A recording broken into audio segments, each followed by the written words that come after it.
The following is a conversation with George Hotz.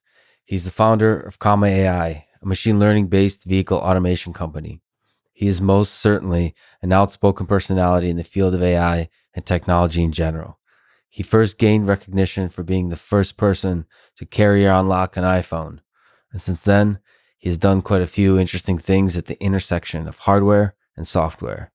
This is the Artificial Intelligence Podcast.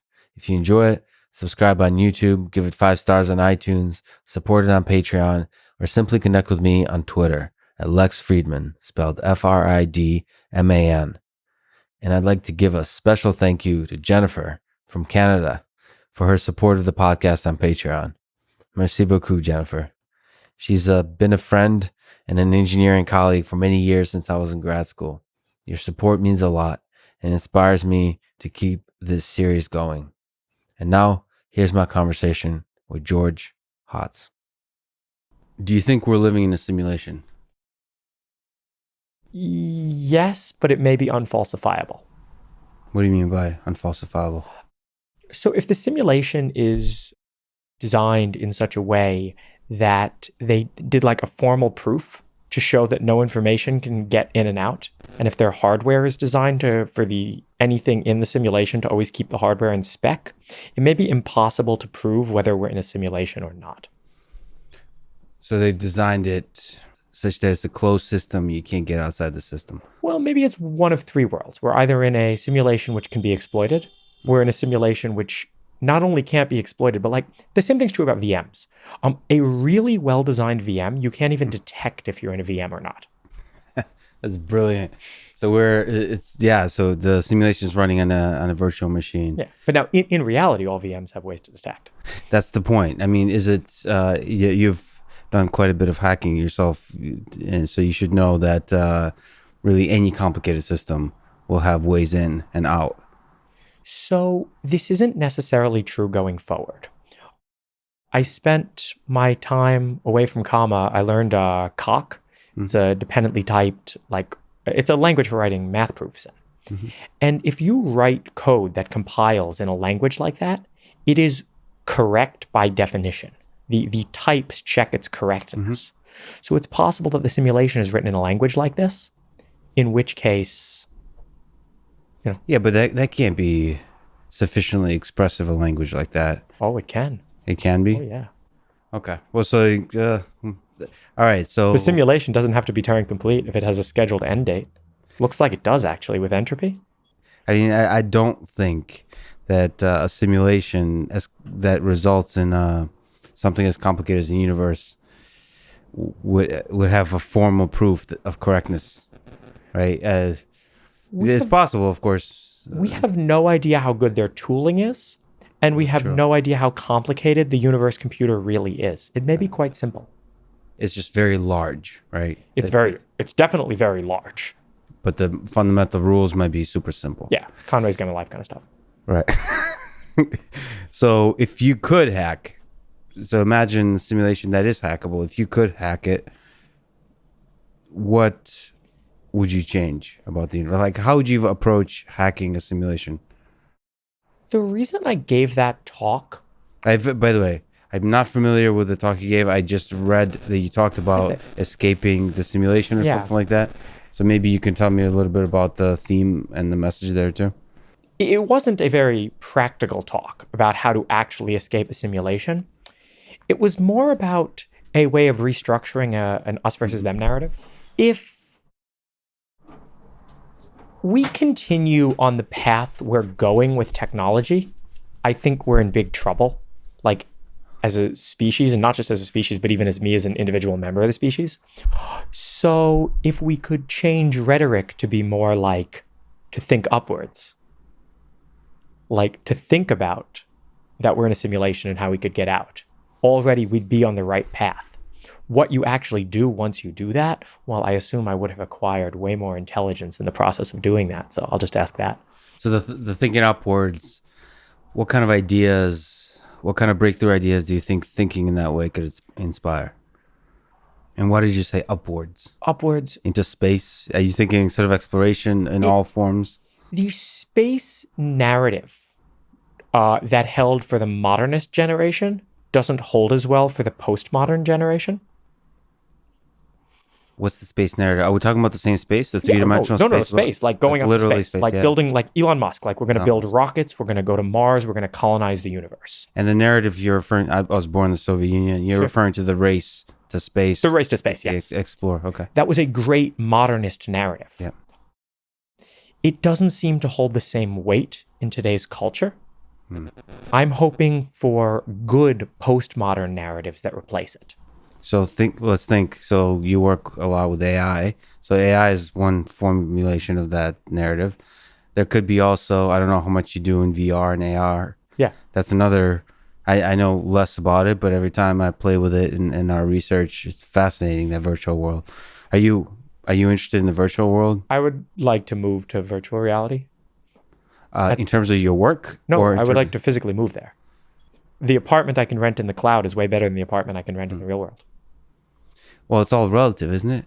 Because others will have very nice apartments too, so you'll be inferior in the virtual world as well. But that's not how I view the world, right? I don't view the world. I mean, that's a very like almost zero-sum-ish way to view the world. Say like my great apartment isn't great because my neighbor has one too. Right. No, my great apartment is great because like, look at this dishwasher, man. Yeah. You just touch the dish and it's washed, right? And that is great in and of itself if I have the only apartment or if everybody had the apartment. I don't care. So you have fundamental gratitude. The world first learned of geohot, George Hotz, in August 2007. Maybe before then, but certainly in August 2007 when you were the first person to carry unlock an iPhone. Mm-hmm. How did you get into hacking? What was the first system you discovered vulnerabilities for and broke into? So that was really kind of the first thing. I had a book in 2006 called Gray Hat Hacking. And I guess I realized that if you acquired these sort of powers, you could control the world. But I didn't really know that much about computers back then. I started with electronics. The first iPhone hack was physical. Hardware. Yeah. You had to open it up and pull an address line high.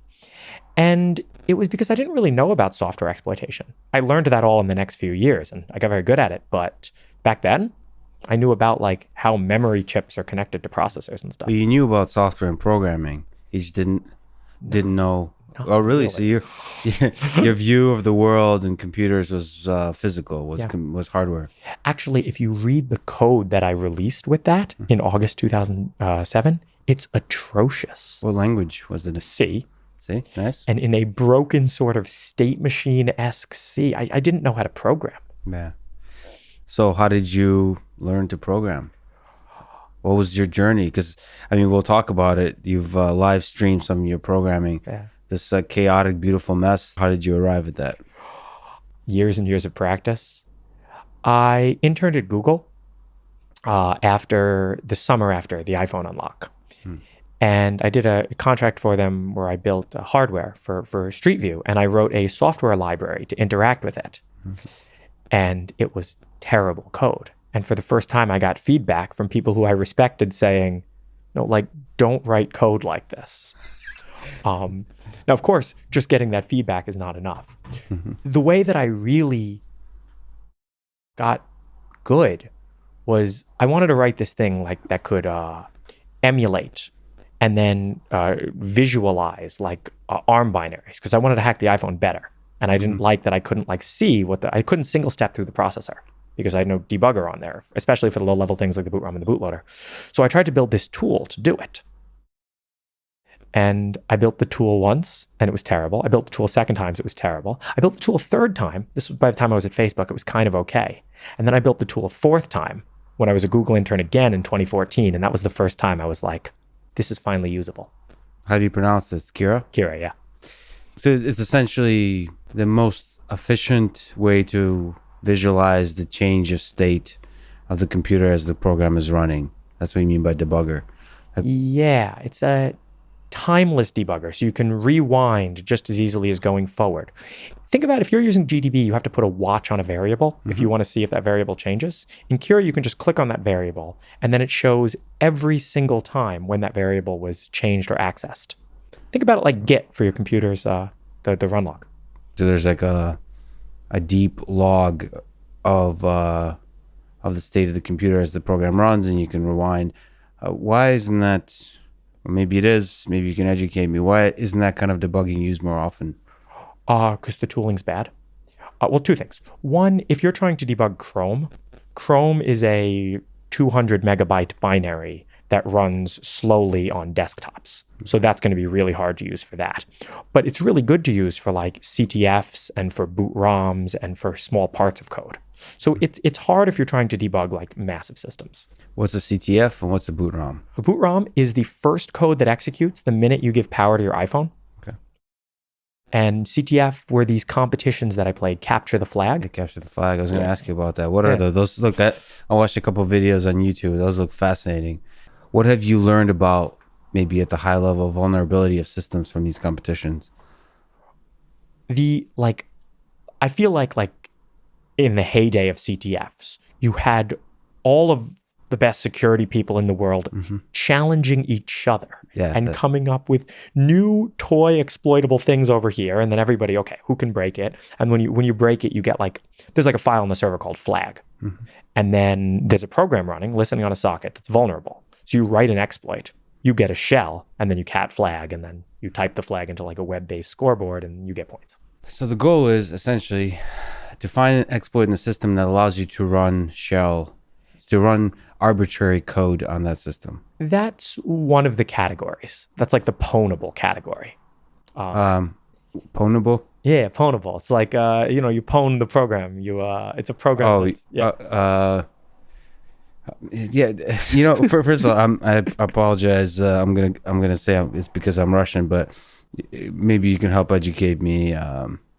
Some video game like misspelled own way back in the day. Yeah, and there's just I wonder if there's a definition. I'll have to go to Urban Dictionary for it. It'd be interesting to see what it says. Okay, so what was the heyday of CTF? By the way, but was it?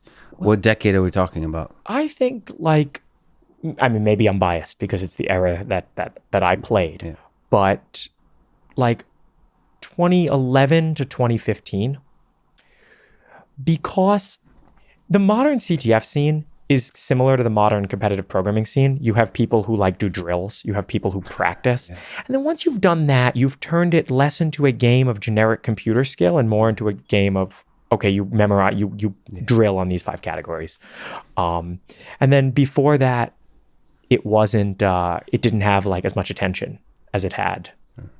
I don't know. They were I won $30,000 once in Korea for one of these competitions. Holy crap! Yeah, they were. That means, money's money, but that means there was probably good people there. Exactly. Yeah. Are the challenges human constructed, or are they grounded in some real flaws in real systems? Usually they're human constructed, but they're usually inspired by real flaws. What kind of systems are imagined is really focused on mobile? What has vulnerabilities these days? Is it primarily mobile systems like Android? Oh, everything does. Still. Yeah, of course. The price has kind of gone up because less and less people can find them. And what's happened in security is now if you want to jailbreak an iPhone, you don't need one exploit anymore. You need 9. 9 chained together? What do you mean? Yeah. Wow. Okay. So it's really... What's the benefit, speaking higher level philosophically about hacking? I mean, it sounds from everything I've seen about you, you just love the challenge and you don't want to do anything. You don't want to bring that exploit out into the world and do any actual, let it run wild. You just want to solve it and then you go on to the next thing. Oh, yeah. I mean, doing criminal stuff's not really worth it. And I'll actually use the same argument for why I don't do defense for why I don't do crime. If you want to defend a system, say the system has 10 holes, right?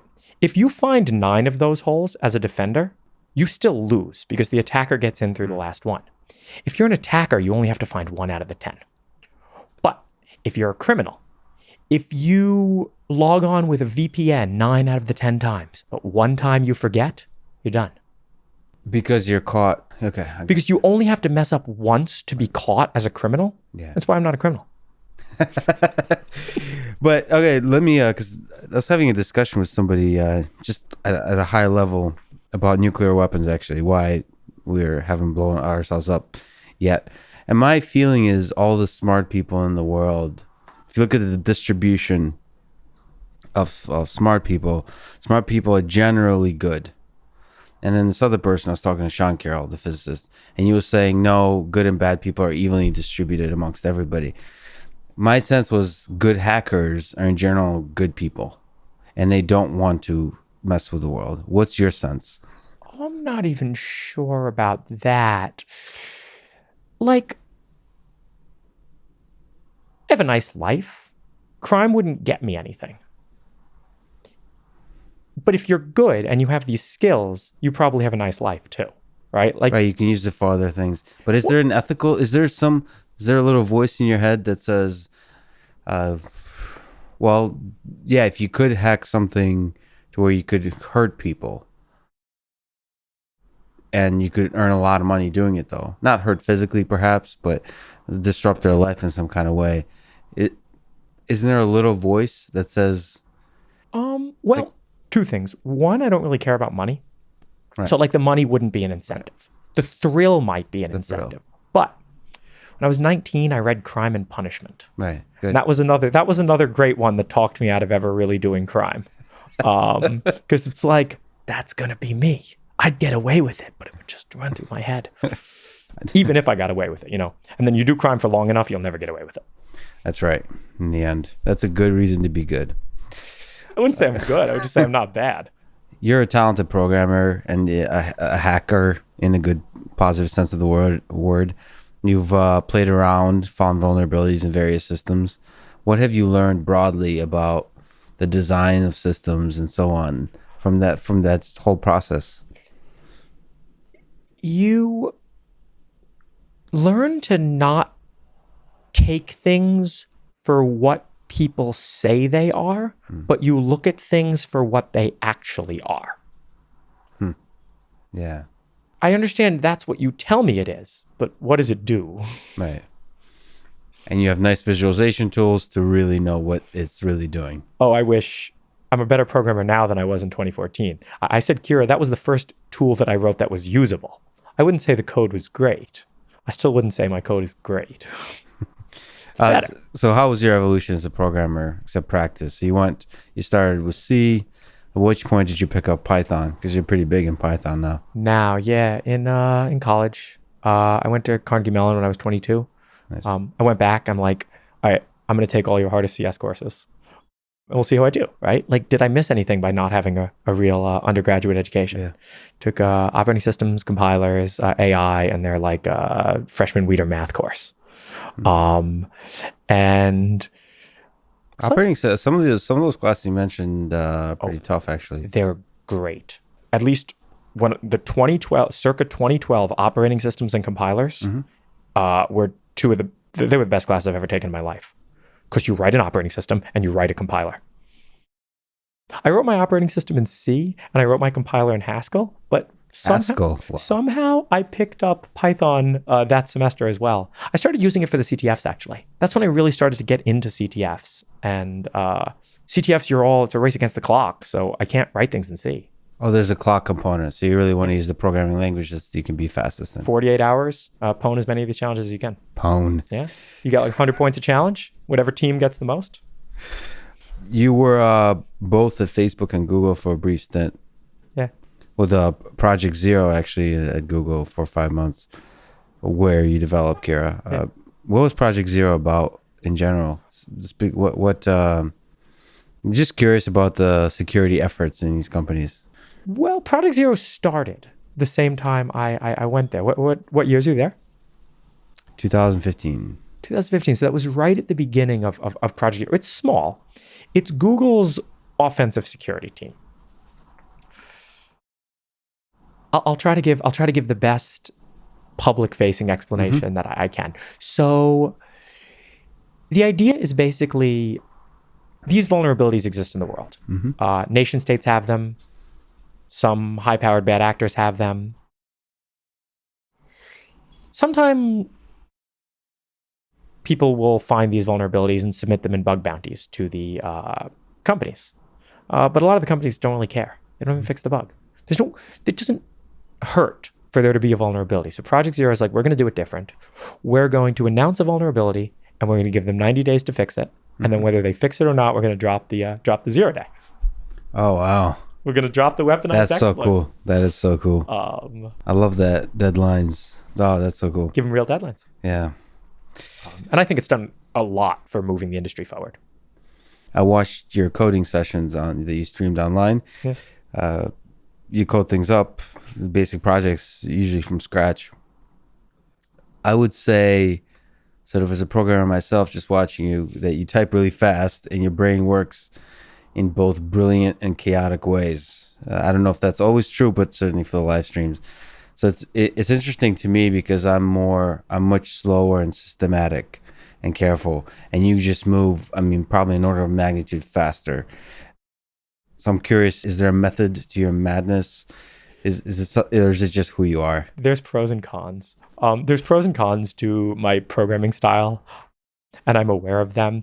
Like, if you ask me to like get something up and working quickly with like an API that's kind of undocumented, I will do this super fast because I will throw things at it until it works. If you ask me to take a vector and rotate it 90 degrees and then flip it over the XY plane,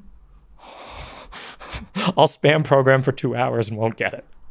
Oh, because it's something that you could just do with a sheet of paper, think through, design, and then just, so you really just throw stuff at the wall and you get so good at it that it usually works. I should become better at the other kind as well. Sometimes I'll do things methodically. It's nowhere near as entertaining on the Twitch streams. I do exaggerate it a bit on the Twitch streams as well. The Twitch streams, what do you want to see? A game, or you want to see actions per minute, right? Yeah. Well, I'll show you APM for programming too. Yeah. I recommend people go to it. I think I watched probably several hours of you. I've actually left you programming in the background while I was programming because you made me. It was like watching a really good gamer. It's like energizes you because you're like moving so fast. It's awesome. It's inspiring, and it made me jealous that because my own programming is inadequate in terms of speed. Oh, because I was like. So I'm twice as frantic on the live streams as I am when I code without them. It's super entertaining. So I wasn't even paying attention to what you were coding, which is great. It's just watching you switch windows and Vim, I guess, is most of the way. Yeah, there's Vim and Screen. I've developed a workflow at Facebook and stuck with it. How do you learn new programming tools, ideas, techniques these days? What's your methodology for learning new things? So I wrote for Comma. The distributed file systems out in the world are extremely complex. Like if you want to install something like Ceph, Ceph is I think the open infrastructure distributed file system, or there's newer ones like Seaweed FS, but these are all 10,000 plus line projects. I think some of them are even 100,000 line, and just configuring them was a nightmare. So I wrote one. It's 200 lines.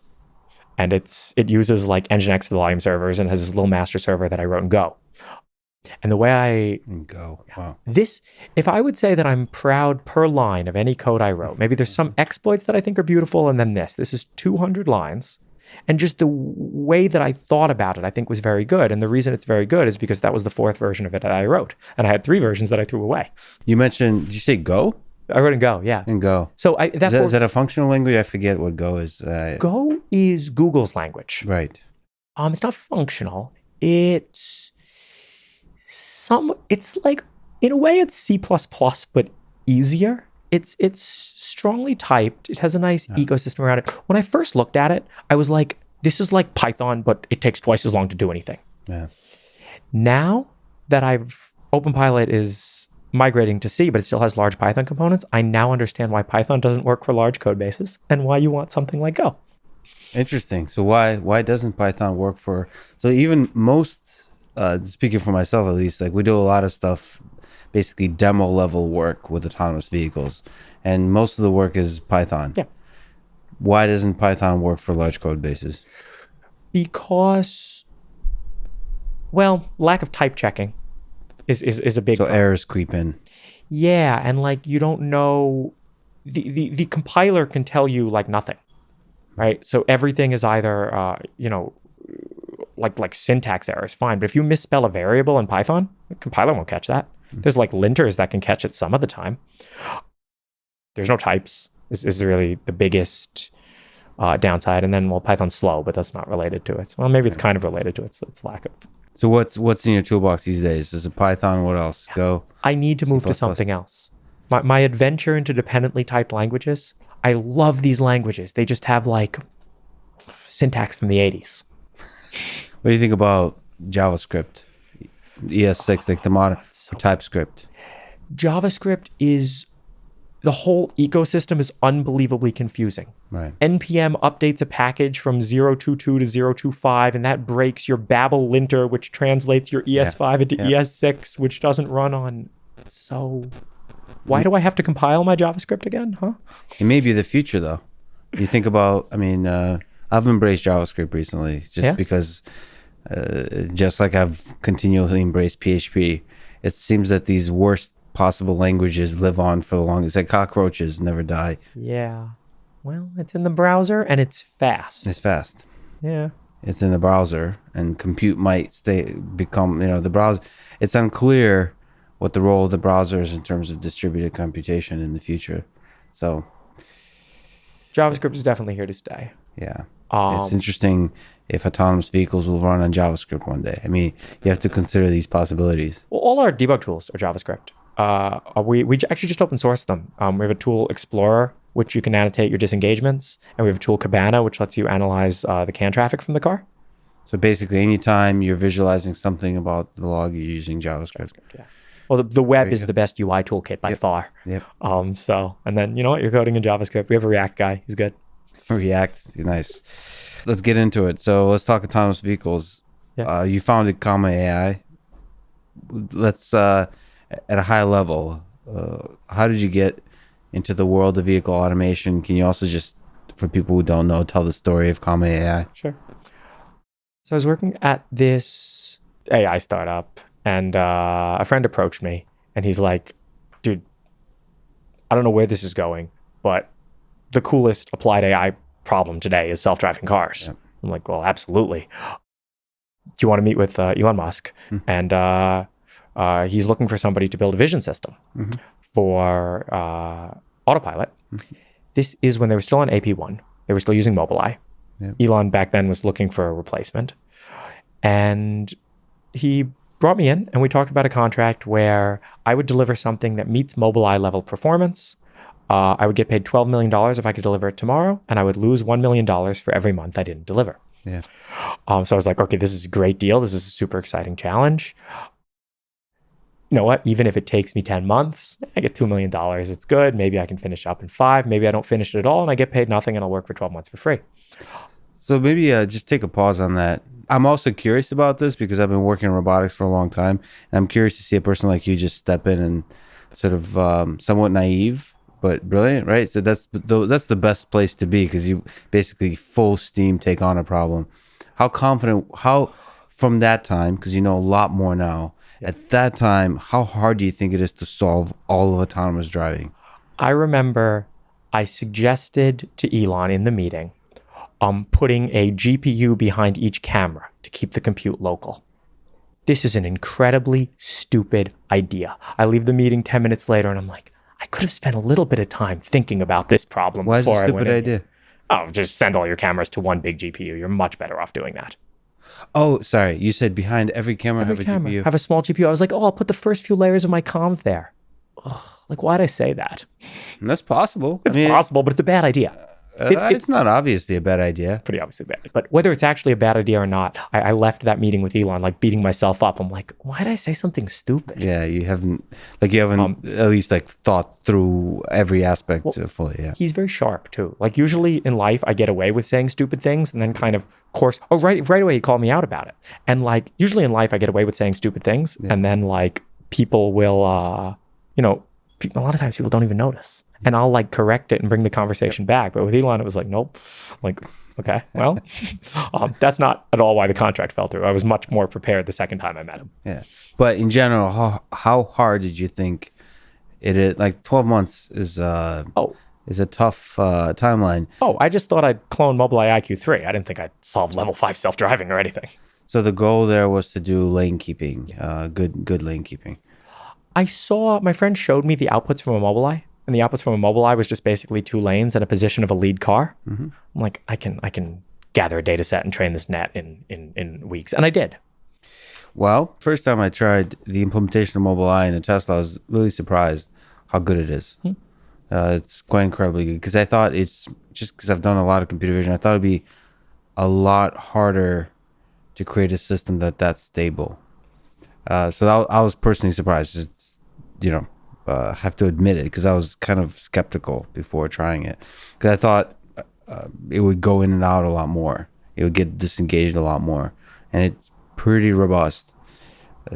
So how hard was the problem when you tackled it? So I didn't think AP1 was great. Like Elon talked about disengagements on the 405 down in LA, where like the lane marks are kind of faded, and the Mobileye system would drop out. Like I had something up and working that I would say was like the same quality in 3 months. Same quality, but how do you know? You say stuff like that confidently, but you can't, and I love it. But well, the question is, you can't. You're kind of going by feel, because you tested it out. By feel. Absolutely. Like I borrowed my friend's Tesla. Yeah. I would take AP1 out for a drive. Yep. And then I would take my system out for a drive. And it seems reasonably like the same. Yeah. So the 405, how hard is it to create something that could actually be a product that's deployed? I mean, I've read an article where Elon said something about you, saying that to build autopilot is more complicated than a single George Hotz level job. How hard is that job to create something that would work across globally? Well, I don't think globally is the challenge, but Elon followed that up by saying it's going to take 2 years in a company of 10 people. Yeah. And here I am 4 years later with a company of 12 people, and I think we still have another 2 to go. 2 years. So yeah. So what do you think? What do you think about how Tesla's progressing with autopilot V2, V3? I think we've kept pace with them pretty well. I think Navigate on autopilot is terrible. We had some demo features internally of the same stuff, and we would test it, and I'm like, I'm not shipping this even as like open source software to people. Why do you think it's terrible? Consumer Reports does a great job of describing it. Like when it makes a lane change, it does it worse than a human. You shouldn't ship things like Autopilot, OpenPilot, they lane keep better than a human. Right. If you turn it on for a stretch of highway, like an hour long, it's never going to touch a lane line. Human will touch probably a lane line twice. You just inspired me. I don't know if you're grounded in data on that. I read your paper. Okay. But that's interesting. I wonder actually how often we touch lane lines in general, like a little bit, because it is. I could answer that question pretty easily with the Comma data set. Yeah, I'm curious. I've never answered it. I don't know. Yeah, I just, 2 is like my personal. It feels right. But that's interesting, because every time you touch a lane, that's a source of a little bit of stress, and kind of lane keeping is removing that stress. Yeah. That's ultimately the biggest value add, honestly, is just removing the stress of having to stay in lane. And I don't think people fully realize, first of all, that that's a big value add, but also that's all it is. And that not only, I find it a huge value add. I drove down, when we moved to San Diego, I drove down in an enterprise rent-a-car, and I missed it. So I missed having the system so much. It's so much more tiring to drive without it. It is that lane centering that's the key feature. Yeah. And in a way, it's the only feature that actually adds value to people's lives in autonomous vehicles today. Waymo does not add value to people's lives. It's a more expensive, slower Uber. Maybe someday it'll be this big cliff where it adds value, but I don't usually believe it's fascinating. I haven't talked to, because this is good, because I have intuitively, but I think we're making it explicit now. I actually believe that really good lane keeping is a reason to buy a car, will be a reason to buy a car, and it's a huge value add. I've never, until we just started talking about it, I haven't really quite realized that I've felt with Elon's chase of level 4 is not the correct chase. It was Because you should just say Tesla has the best, as if from a Tesla perspective, say Tesla has the best lane keeping. Comma.ai should say Comma.ai is the best lane keeping. And that is it. Yeah. Yeah. So do you think... You have to do the longitudinal as well. You can't just lane keep. You have to do ACC, but ACC is much more forgiving than lane keep, especially on the highway. By the way, are you Comma.ai's camera only, correct? No, we use the radar. From the car, you're able to get the... Okay. Mm-hmm. We can do a camera only now. It's gotten to the point, but we leave the radar there as like a... It's fusion now. Okay, so let's maybe talk through some of the system specs on the hardware. What's the hardware side of what you're providing? What's the capabilities on the software side with OpenPilot and so on? So OpenPilot, as the box that we sell that it runs on, it's a phone in a plastic case. It's nothing special. We sell it without the software. So you're like, you buy the phone, it's just easy. It'll be easy setup, but it's sold with no software. OpenPilot right now is about to be 0.6. When it gets to 1.0, I think we'll be ready for a consumer product. We're not going to add any new features. We're just going to make the lane keeping really, really good. Okay, I got it. So what do we have right now? Yeah. It's a Snapdragon 820. It's a Sony IMX298 forward-facing camera, driver monitoring camera. Just use a selfie cam on the phone, and a CAN transceiver. There's a thing called Pandas, and they talk over USB to the phone. And then they have 3 CAN buses that they talk to the car. One of those CAN buses is the radar CAN bus. One of them is the main car CAN bus, and the other one is the proxy camera CAN bus. We leave the existing camera in place so we don't turn AEB off. Right now, we still turn AEB off if you're using our longitudinal, but we're going to fix that before 1.0. Got it. Wow, that's cool. So, and it's CAN both ways. So how are you able to control vehicles? So we proxy. The vehicles that we work with already have a lane keeping assist system. So lane keeping assist can mean a huge variety of things.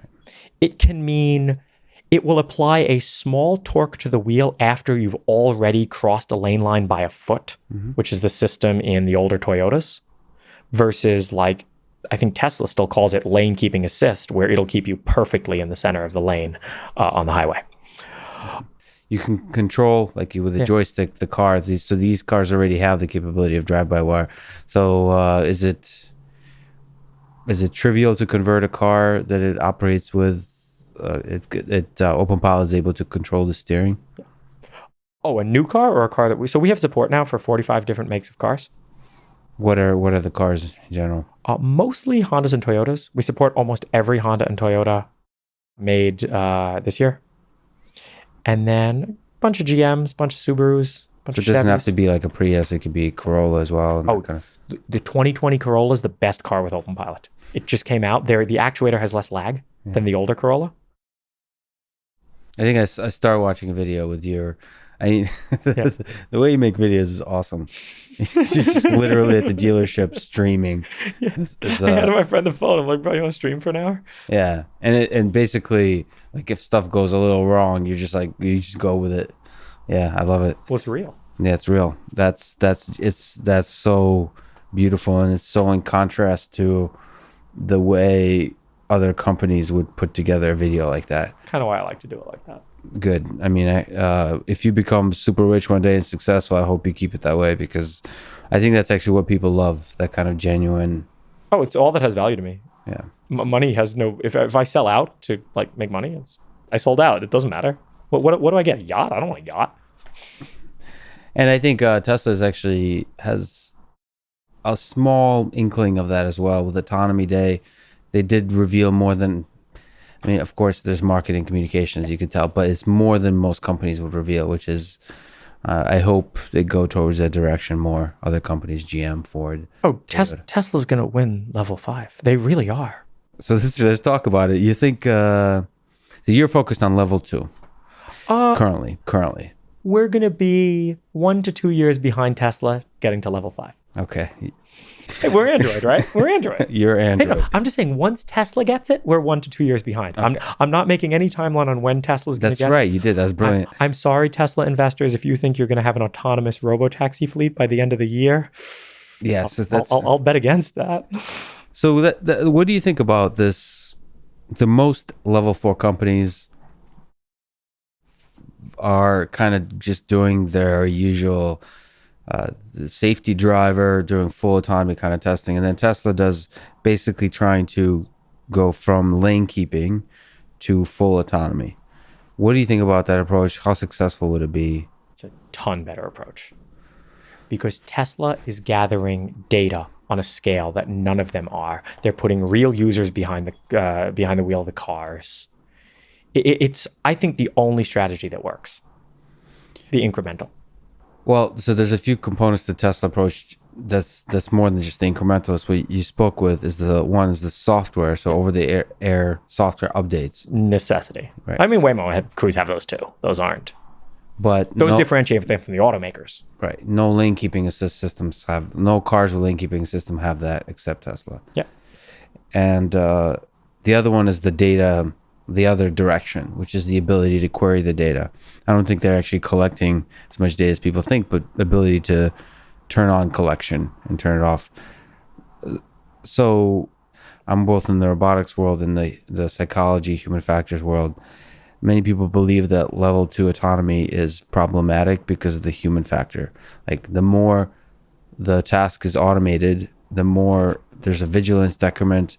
You start to fall asleep, you start to become complacent, start texting more and so on. Do you worry about that? Because if you're talking about transition from lane keeping to full autonomy, if you're spending 80% of the time not supervising the machine, do you worry about what that means?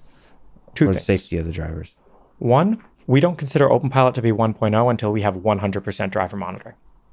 You can cheat right now our driver monitoring system. There's a few ways to cheat it. They're pretty obvious. We're working on making that better. Before we ship a consumer product that can drive cars, I want to make sure that I have driver monitoring that you can't cheat. What's like a successful driver monitoring system look like? Is it all about just keeping your eyes on the road? Well, a few things. So that's what we went with at first for driver monitoring. I'm actually looking at where your head is looking. The camera's not that high resolution. Eyes are a little bit hard to get. Well, head is big. I mean, head is good. And actually a lot of it, just psychology-wise, to have that monitor constantly there, it reminds you that you have to be paying attention. But we want to go further. We just hired someone full-time to come on to do the driver monitoring. I want to detect phone in frame, and I want to make sure you're not sleeping. How much does the camera see of the body? This one, not enough. Not enough. The next one, everything. Well, it's interesting, fisheye, because we're doing just data collection, not real time. Yeah. But fisheye is a beautiful, being able to capture the body.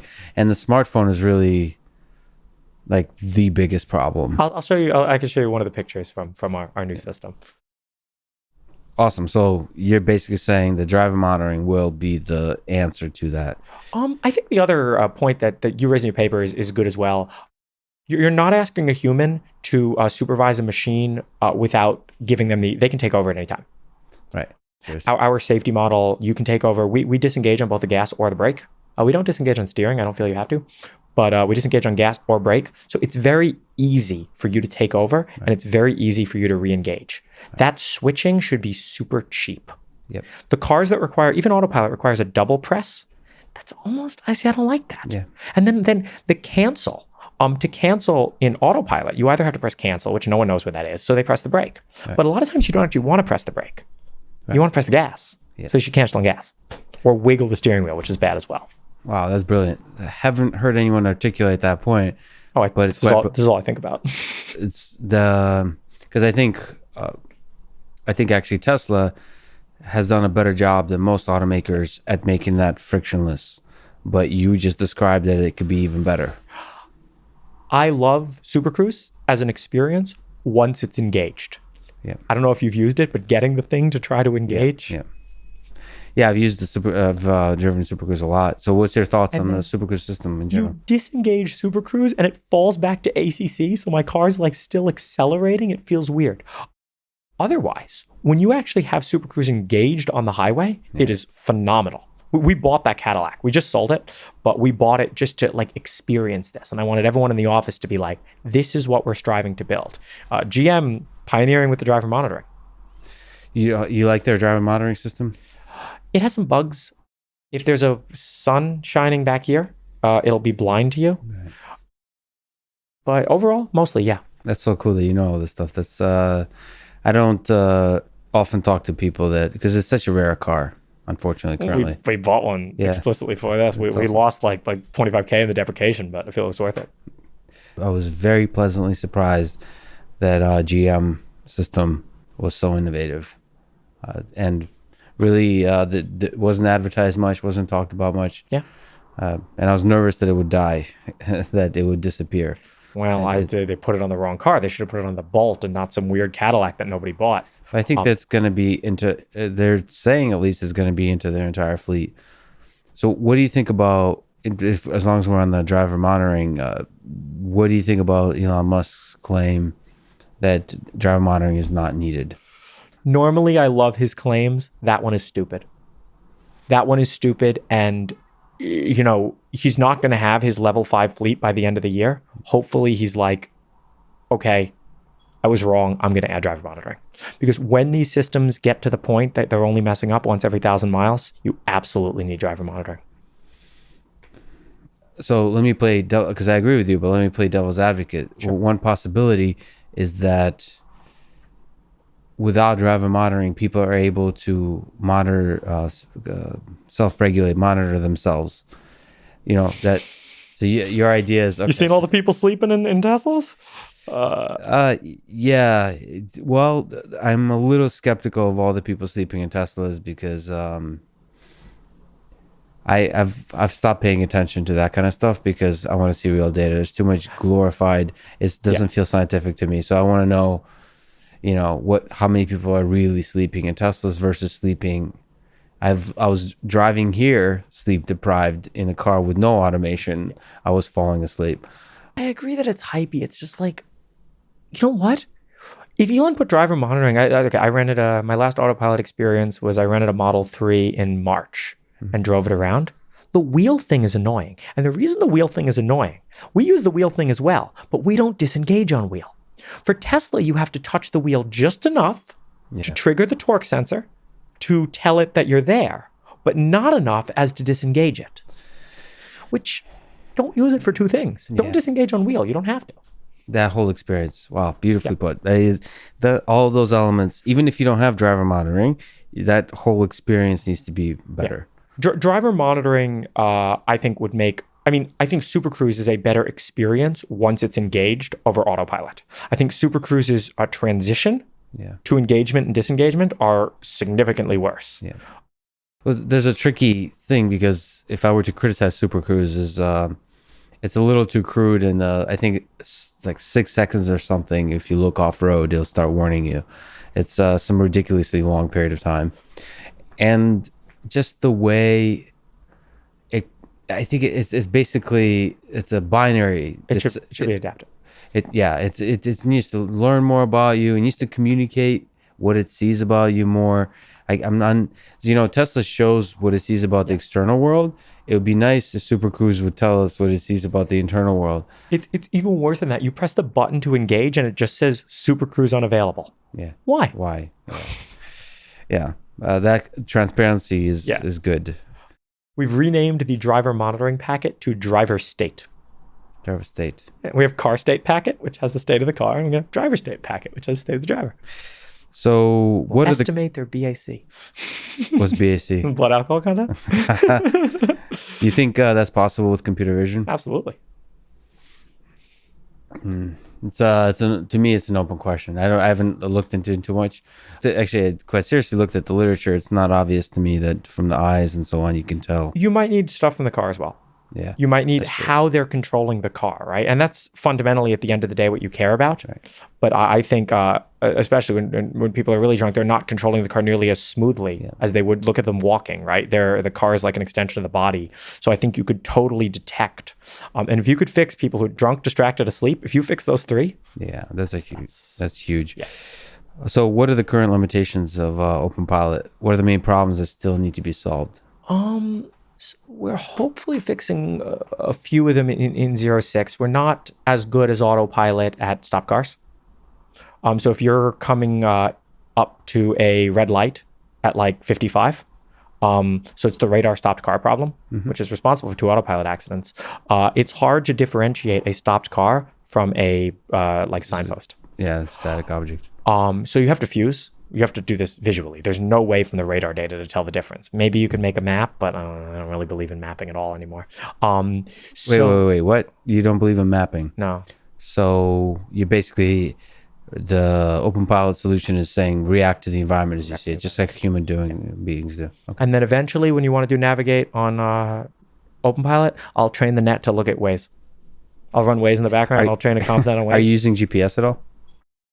We use it to ground truth. We use it to very carefully ground truth the paths. We have a stack which can recover relative to 10 centimeters over 1 minute. And then we use that to ground truth exactly where the car went in that local part of the environment, but it's all local. How are you testing in general, just for yourself, like experiments and stuff? All right. Where are you located? San Diego. San Diego. Yeah. Okay. So you basically drive around there and collect some data and watch performance? We have a simulator now. And we have our simulator is really cool. Our simulator is not, it's not like a Unity-based simulator. Our simulator lets us load in real state. What do you mean? We can load in a drive and simulate what the system would have done on the historical data. Ooh, nice. Interesting. So what, yeah. Right now, we're only using it for testing, but as soon as we start using it for training, that's it. That's so for testing. Cars. What's your feeling about the real world versus simulation? Do you like simulation for training if this moves to training? So we have to distinguish 2 types of simulators, right? There's a simulator that like is completely fake. I could get my car to drive around in GTA. I feel that this kind of simulator is useless. You're never, there's so many, my analogy here is like, okay, fine. You're not solving the computer vision problem, but you're solving the computer graphics problem. Right. And you don't think you can get very far by creating ultra realistic graphics? No, because you can create ultra realistic graphics of the road. Now create ultra realistic behavioral models of the other cars. Oh, well, I'll just use my self-driving. No, you won't. You need actual human behavior because that's what you're trying to learn. Driving does not have a spec. The definition of driving is what humans do when they drive. Whatever Waymo does, I don't think it's driving. Right. Well, I think actually Waymo and others, if there's any use for reinforcement learning, I've seen it used quite well. I study pedestrians a lot too, is try to train models from real data of how pedestrians move and try to use reinforcement learning models to make pedestrians move in human-like ways. By that point, you've already gone so many layers. You detected a pedestrian. Yeah. Did you hand code the feature vector of their state? Right. Did you guys learn anything from computer vision before deep learning? Well, okay. I feel like this is so perception to you is the sticking point. What's the hardest part of the stack here? There is no simulation human understandable feature vector separating perception and planning. That's the best way I can put that. There is no, so it's all together, and it's a joint problem. So you can take localization and planning. There is a human understandable feature vector between these 2 things. I mean, okay, so I have like 3 degrees position, 3 degrees orientation, and those derivatives, maybe those second derivatives, right? That's human understandable. That's physical. Between perception and planning. So like Waymo has a perception stack and then a planner. And one of the things Waymo does right is they have a simulator that can separate those 2. They can like replay their perception data and test their system, which is what I'm talking about like the 2 different kinds of simulators. There's the kind that can work on real data and there's the kind that can't work on real data. Now, the problem is that I don't think you can hand code a feature vector, right? Like you have some list of like, oh, here's my list of cars in the scenes. Here's my list of pedestrians in the scene. This isn't what humans are doing. What are humans doing? Global. And you're saying that's too difficult to hand engineer. I'm saying that there is no state vector. Given I could give you the best team of engineers in the world to build a perception system and the best team to build a planner. All you have to do is define the state vector that separates those 2. I'm missing the state vector that separates those 2. What do you mean? So what is the output of your perception system? Output of the perception system, it's there's several ways to do it. One is the SLAM components localization. The other is drivable area, drivable space. Drivable space, yep. And then there's the different objects in the scene. Yep. Different objects in the scene over time, maybe to give you input to then try to start modeling the trajectories of those objects. Sure. And that's it. I can give you a concrete example of something you missed. What's that? So say there's a bush in the scene. Humans understand that when they see this bush, that there may or may not be a car behind that bush. Drivable area and a list of objects does not include that. Humans are doing this constantly at the simplest intersections. So now you have to talk about occluded area. Right. But even that, what do you mean by occluded? Okay, so I can't see it.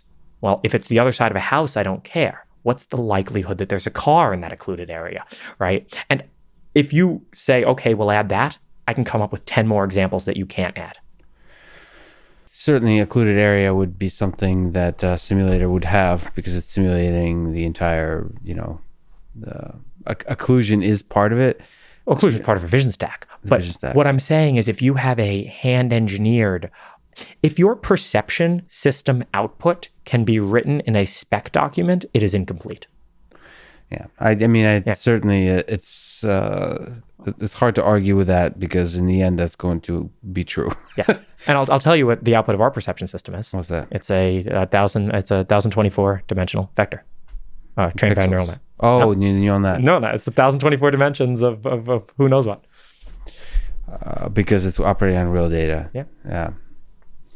And that's the perception. That's the perception state, right? Think about an autoencoder for faces, right? If you have an autoencoder for faces and you say it has 256 dimensions in the middle, and I'm taking a face over here and projecting it to a face over here. Yep.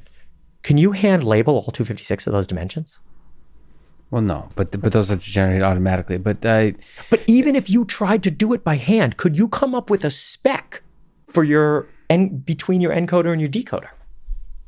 No, because that's how it wasn't designed. But they're no. But if you could design it, if you could design a face reconstructor system, could you come up with a spec?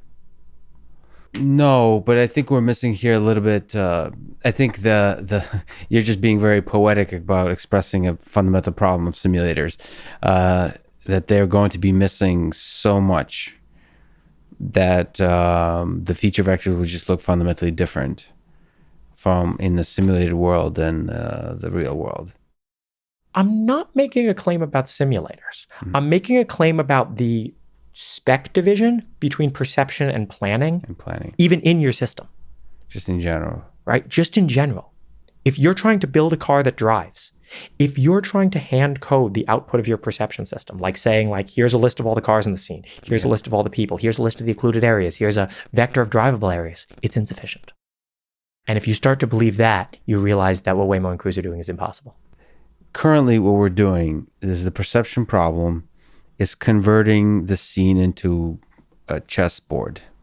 And then you reason some basic reasoning around that chessboard. Yeah. And you're saying that really there's a lot missing there.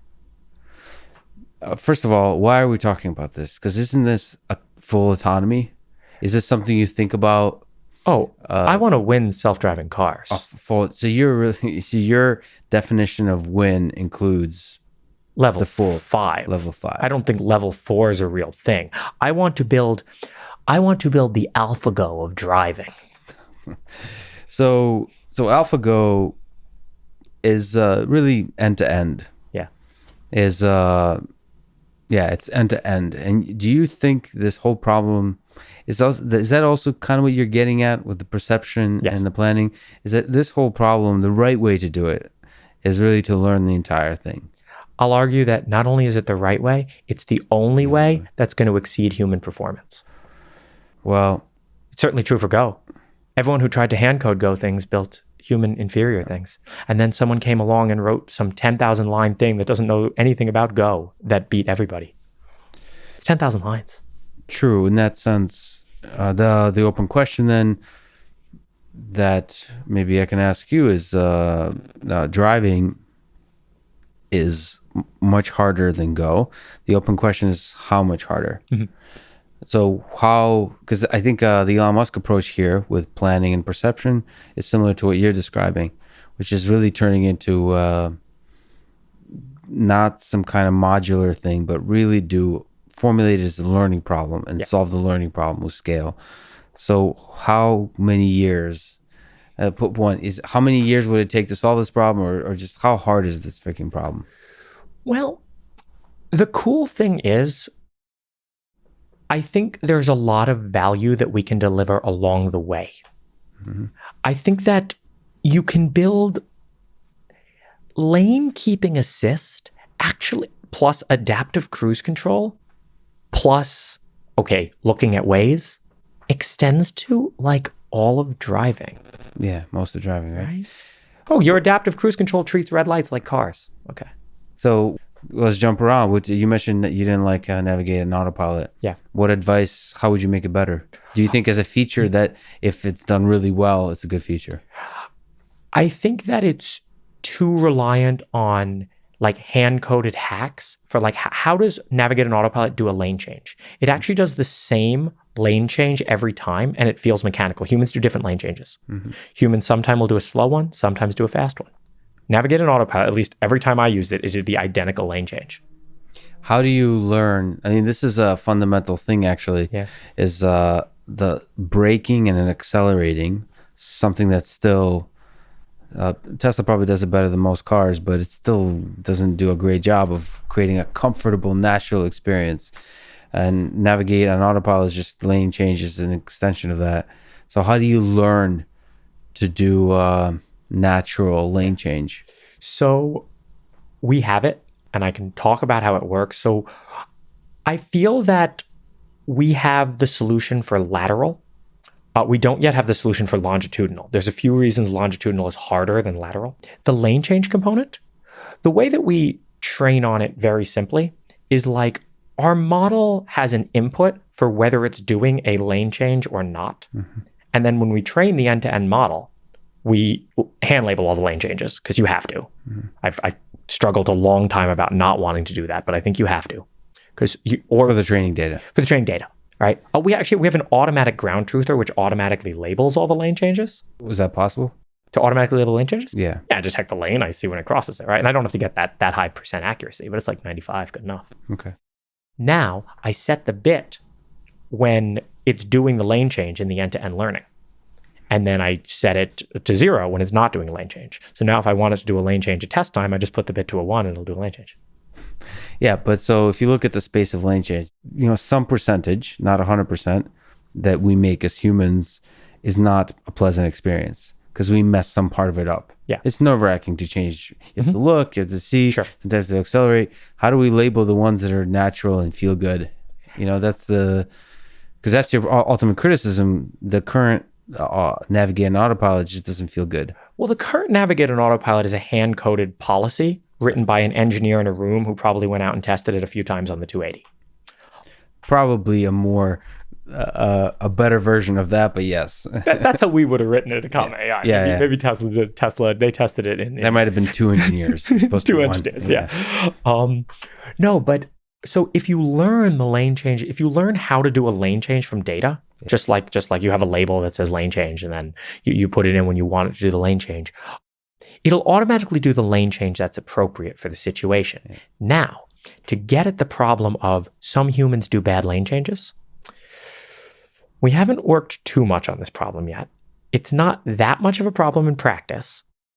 My theory is that all good drivers are good in the same way and all bad drivers are bad in different ways. And we've seen some data to back this up. Well, beautifully put. So you just basically, if that's true, hypothesis, then your task is to discover the good drivers. The good drivers stand out because they're in one cluster and the bad drivers are scattered all over the place and your net learns the cluster. Yeah, that's, so you just learn from the good drivers and they're easy to cluster. In fact, we learn from all of them and the net automatically learns the policy that's like the majority. But we'll eventually probably have to filter them out. So if that theory is true, I hope it's true, because the counter theory is there is many clusters, maybe arbitrarily many clusters of good drivers. Because if there's one cluster of good drivers, you can at least discover a set of policies. You can learn a set of policies, which would be good universally. Yeah. That would be nice if it's true. And you're saying that there is some evidence that... Let's say lane changes can be clustered into 4 clusters. Right. There's this finite level of... I would argue that all 4 of those are good clusters. Right. All the things that are random are noise and probably bad. And which one of the 4 you pick, or maybe it's 10, or maybe it's 20. You can learn that. It's context dependent. It depends on the scene. And the hope is it's not too dependent on the driver. Yeah, the hope is that it all washes out. The hope is that the distribution's not bimodal. The hope is that it's a nice Gaussian. Right. So what advice would you give to Tesla how to improve, navigate an autopilot? That's the lessons that you've learned from Comma.ai. The only real advice I would give to Tesla is please put driver monitoring in your cars. With respect to improving it. You can't do that anymore. I sorry to interrupt, but there's a practical nature of many of hundreds of thousands of cars being produced that don't have a good driver-facing camera. The Model 3 has a selfie cam. Is it not good enough? Did they not have put IR LEDs for night? That's a good question, but I do know that it's fisheye and it's relatively low resolution, so it's really not designed. It wasn't designed for driver monitoring. You can hope that you can kind of scrape up and have something from it. Yeah. But why didn't they put it in today? Put it in today. Every time I've heard Karpathy talk about the problem and talking about like software 2.0 and how the machine learning is gobbling up everything, I think this is absolutely the right strategy. I think that he didn't write Navigate on Autopilot. I think somebody else did, and kind of hacked it on top of that stuff. I think when Karpathy says, wait a second, why did we hand code this lane change policy with all these magic numbers? We're going to learn it from data. They'll fix it. They already know what to do there. Well, that's Andre's job, is to turn everything into a learning problem and collect a huge amount of data.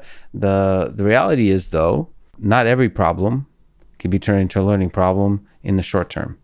In the end, everything will be a learning problem. The reality is, like if you want to build L5 vehicles today, that will likely involve no learning. And that's the reality is. So at which point does learning start? It's the crutch statement that LiDAR is a crutch. At which point will learning get up to par to human performance? It's over human performance on ImageNet, classification. On driving, it's a question still. It is a question. I'll say this. I'm here to play for 10 years. I'm here to play for 10 years and make money along the way. Mm-hmm. I'm not here to try to promise people that I'm going to have my L5 taxi network up and working in 2 years. Do you think that was a mistake? Yes. What do you think was the motivation behind saying that? Other companies are also promising L5 vehicles with very different approaches in 2020, 2021, 2022. If anybody would like to bet me that those things do not pan out, I will bet you. Even money, I'll bet you as much as you want. Yeah. So are you worried about what's going to happen? Because you're not in full agreement on that. What's going to happen when 2022, 21 come around and nobody has fleets of autonomous vehicles? Well, you can look at the history. If you go back 5 years ago, they were all promised by 2018 and 2017.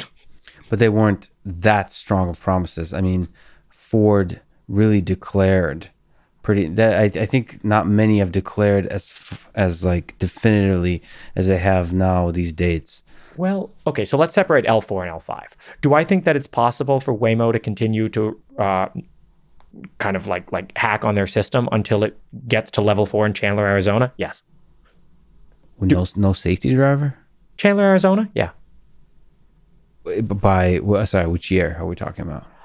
Oh, I even think that's possible by like 2020, 2021. But level 4, Chandler, Arizona, not level 5, New York City. Level 4, meaning some very defined streets it works on really well. Very defined streets. And then practically these streets are pretty empty. If most of the streets are covered in Waymos, Waymo can kind of change the definition of what driving is. Right? If your self-driving network is the majority of cars in an area, they only need to be safe with respect to each other, and all the humans will need to learn to adapt to them. Now go drive in downtown New York. Oh yeah, that's... I mean, already you can talk about autonomy and like on farms, it already works great because you can really just follow the GPS line. So what does success look like for Comma.ai? What are the milestones, like where you can sit back with some champagne and say, we did it, boys and girls? Well, it's never over. Yeah, but you must drink champagne every time. Celebrate. So what is good? What are some wins? A big milestone that we're hoping for by mid next year is profitability of the company. And we're gonna have to revisit the idea of selling a consumer product, but it's not going to be like the Comma 1. When we do it, it's going to be perfect. OpenPilot has gotten so much better in the last 2 years. We're going to have a few features. We're going to have 100% driver monitoring. We're going to disable no safety features in the car. Actually, I think it'd be really cool what we're doing right now. Our project this week is we're analyzing the data set and looking for all the AEB triggers from the manufacturer systems. We have a better data set on that than the manufacturers. How many does Toyota have 10 million miles of real world driving to know how many times they're AEB triggered? So let me give you, because you asked, right? Financial advice. Yeah. Because I work with a lot of automakers, Sure. and one possible source of money for you, which I'll be excited to see you take on, is basically selling the data. So, which is something that most people, and not selling in a way where here at Automaker, but creating, we've done this actually at MIT, not for money purposes, but you could do it for significant money purposes and make the world a better place by creating a consortia where automakers would pay in and then they get to have free access to the data. And I think a lot of people are really hungry for that and would pay a significant amount of money for it. Here's the problem with that. I like this idea all in theory. It'd be very easy for me to give them access to my servers, and we already have all open source tools to access this data. It's in a great format. We have a great pipeline. But they're going to put me in the room with some business development guy. Mm-hmm. And I'm going to have to talk to this guy. And he's not going to know most of the words I'm saying. I'm not willing to tolerate that. Okay, McJagger. Yeah. No. But I think I agree with you. I'm the same way. But you just tell them the terms, and there's no discussion needed. If I could just tell them the terms, yeah, then like, all right, who wants access to my data? I will sell it to you for, let's say, you want a subscription? I'll sell it to you for $100K a month. Anyone? 100K a month? Yeah. 100K a month? I'll give you access to this data subscription. Yeah. I think that's kind of fair. Came up with that number off the top of my head. If somebody sends me like a 3-line email where it's like, we would like to pay 100K a month to get access to your data, we would agree to like reasonable privacy terms of the people who are in the data set, I would be happy to do it. But that's not going to be the email. The email is going to be, hey, do you have some time in the next month where we can sit down and I don't have time for that. We're moving too fast. Yeah. You could politely respond to that email by not saying, I don't have any time for your bullshit. Yeah. You say, oh, well, unfortunately, these are the terms. And so we brought the cost down for you in order to minimize the friction, the communication. Yeah, absolutely. Here's the, whatever it is, $1-2 million a year, and you have access. And it's not like I get that email from like, but okay, am I going to reach out? Am I going to hire a business development person who's going to reach out to the automakers? No way. Yeah. Okay. I got you. If they reached into me, I'm not going to ignore the email. I'll come back with something like, yeah, if you're willing to pay 100K a month for access to the data, I'm happy to set that up. That's worth my engineering time. That's actually quite insightful of you. You're right. You probably, because many of the automakers are quite a bit old school. Yeah. There will be need to reach out, and they want it, but there'll need to be some communication. You're right. Mobileye circa 2015 had the lowest R&D spend of any chip maker. Like and you look at all the people who work for them, and it's all business development people because the car companies are impossible to work with. Yeah, so you have no patience for that, and you're legit Android, huh? I have something to do, right? Yeah. Like it's not like I don't mean to like be a dick and say like I don't have patience for that, but it's like that stuff doesn't help us with our goal of winning self-driving cars. Right. If I want money in the short term, if I showed off like the actual like the learning tech that we have, it's somewhat sad. Like it's years and years ahead of everybody else's. Maybe not Tesla's. I think Tesla has similar stuff to us actually. Yeah. I think Tesla has similar stuff, but when you compare it to like what the Toyota Research Institute has, You're not even close to what we have. No comment. So, but I also can't. I have to take your comments. I intuitively believe you, but I have to take it with a grain of salt because, I mean, you are an inspiration because you basically don't care about a lot of things that other companies care about. You don't try to bullshit in a sense, like make up stuff so to drive up valuation. You're really very real and you're trying to solve the problem, and I admire that a lot. What I don't necessarily fully can't trust you on, with all due respect, is how good it is, right? I can only, but I also know how bad others are. And so I'll say two things about don't trust but verify, right? Yeah. I'll say two things about that. One is try get in a 2020 Corolla and try OpenPilot 0.6 when it comes out next month. I think already you'll look at this and you'll be like, damn, this is already really good. And then I could be doing that all with hand labelers and all with like the same approach that like Mobileye uses. Mm-hmm.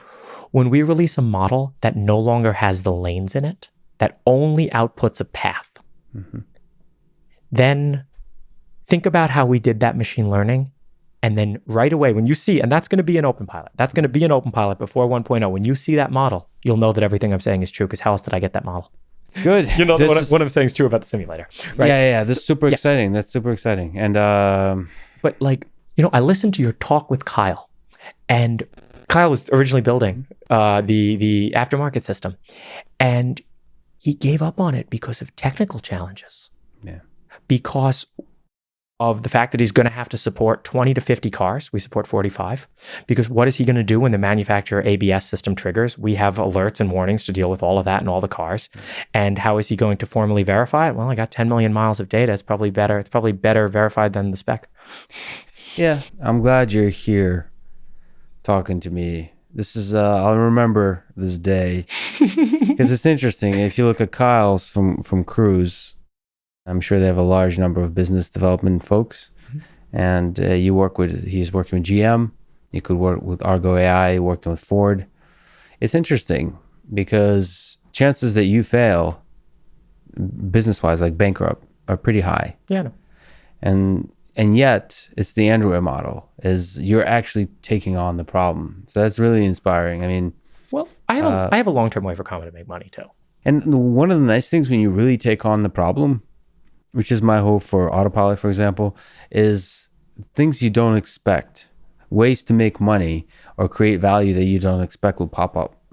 Oh, I've known how to do it since kind of 2017 is the first time I said it. Well, which part? To know how to do which part? Our long-term plan is to be a car insurance company. Insurance. Yeah, I love it. Yep. Right. I make driving twice as safe. Not only that, I have the best data set to know who statistically is the safest drivers. And we see you driving unsafely. We're not going to insure you. And that causes a like bifurcation in the market, because the only people who can't get Comma insurance are the bad drivers. Geico can insure them. Their premiums are crazy high. Our premiums are crazy low. We'll win car insurance. Take over that whole market. Okay, so if we win. But I'm saying, like, how do you turn Comma into a $10 billion company? It's that. That's right. So you, Elon Musk, who else? Who else is thinking like this and working like this in your view? Who are the competitors? Are there people seriously? I don't think anyone that I'm aware of is seriously taking on lane keeping, like to where it's a huge business that turns eventually into full autonomy that then creates, that creates other businesses on top of it and so on. Thinks insurance, thinks all kinds of ideas like that. Do you know anyone else thinking like this? Not really. No. That's interesting. I mean, my sense is everybody turns to that in like 4 or 5 years. Like Ford, once the autonomy doesn't fall through. Yeah. But at this time, Elon's the iOS. By the way, he paved the way for all of us. Right, iOS, true. I would not be doing Comma.ai today if it was not for those conversations with Elon, and if it were not for him saying, like, I think he said, like, well, obviously we're not going to use LiDAR. We use cameras. Humans use cameras. So what do you think about that? How important is LiDAR? Everybody else on L5 is using LiDAR. What are your thoughts on his provocative statement that LiDAR is a crutch? See, sometimes he'll say dumb things like the driver monitoring thing, but sometimes he'll say absolutely, completely, 100% obviously true things. Yeah. Of course, LiDAR's a crutch.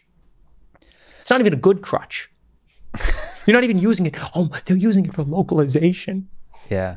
Which isn't good in the first place. If you have to localize your car to centimeters in order to drive, like, yeah, they're that's not driving. Currently not doing much machine learning on top of LiDAR data, meaning like to help you in the general task of perception. The main goal of those LiDARs on those cars, I think, is actually localization more than perception. Or at least that's what they use them for. Yeah, that's true. If you want to localize to centimeters, you can't use GPS. The fanciest GPS in the world can't do it, especially if you're under tree cover and stuff. Yeah. With LiDAR, you can do this pretty easily. So they're not taking on, I mean, in some research, they're using it for perception, and they're certainly not, which is sad, they're not fusing it well with vision. They do use it for perception. I'm not saying they don't use it for perception, but the thing that they have vision-based and radar-based perception systems as well. Mm-hmm. You could remove the LiDAR and keep around a lot of the dynamic object perception. You want to get centimeter accurate localization? Good luck doing that with anything else. So what should Cruise, Waymo do? Like, what would be your advice to them now? Oh, I don't know. I mean, Waymo is actually, they're serious. Waymo, out of all of them, are quite serious about the long game. If L5 requires 50 years, I think Waymo will be the only one left standing at the end, given the financial backing that they have. They're buku Google Box. I'll say nice things about both Waymo and Cruise. Let's do it. Nice is good. Waymo is by far the furthest along with the technology. Waymo has a 3 to 5 year lead on all the competitors. If the Waymo looking stack works, maybe 3 year lead. If the Waymo looking stack works, they have a 3 year lead. Now, I argue that Waymo has spent too much money to recapitalize, to gain back their losses in those 3 years. Also, self-driving cars have no network effect like that. Yeah. Uber has a network effect. You have a market. You have drivers and you have riders. Self-driving cars, you have capital and you have riders. There's no network effect. If I want to blanket a new city in self-driving cars, I buy the off-the-shelf Chinese knockoff self-driving cars and I buy enough of them in the city. I can't do that with drivers. And that's why Uber has a first mover advantage that no self-driving car company will. Can you disentangle that a little bit? Uber, yeah. You're not talking about Uber, the autonomous vehicle No. Uber. You're talking about the Uber car. Okay. Yeah. I'm Uber. I open for business in Austin, Texas, let's say. I need to attract both sides of the market.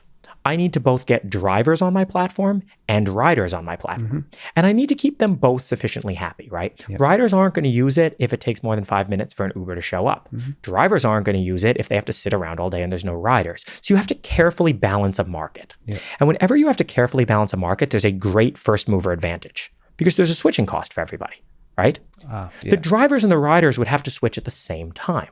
Let's even say that, let's say Luber shows up and Luber somehow, agrees to do things at a bigger, we've done it more efficiently, right? Luber only takes 5% of a cut instead of the 10% that Uber takes.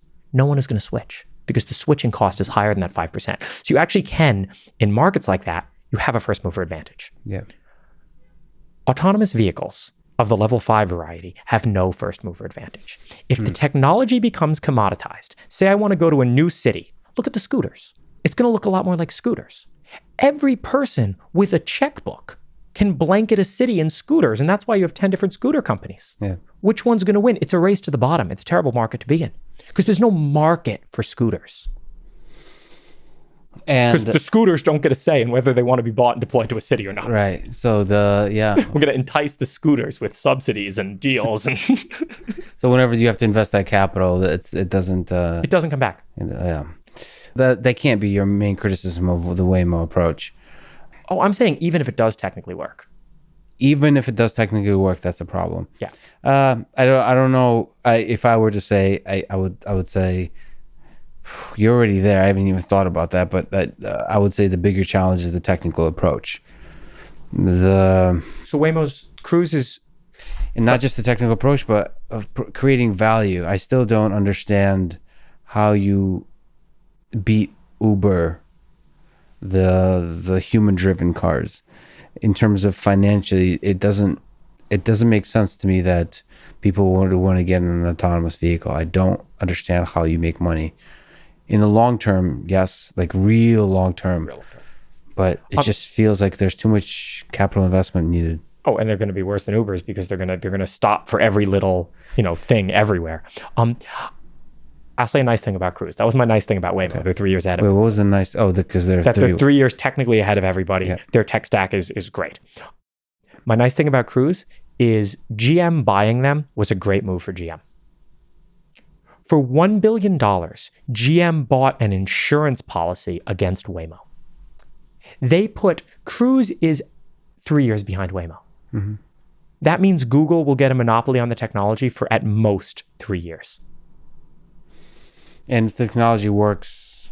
You might not even be right about the 3 years. It might be less. Might be less. Cruise actually might not be that far behind. I don't know how much Waymo has waffled around or how much of it actually is just that long tail.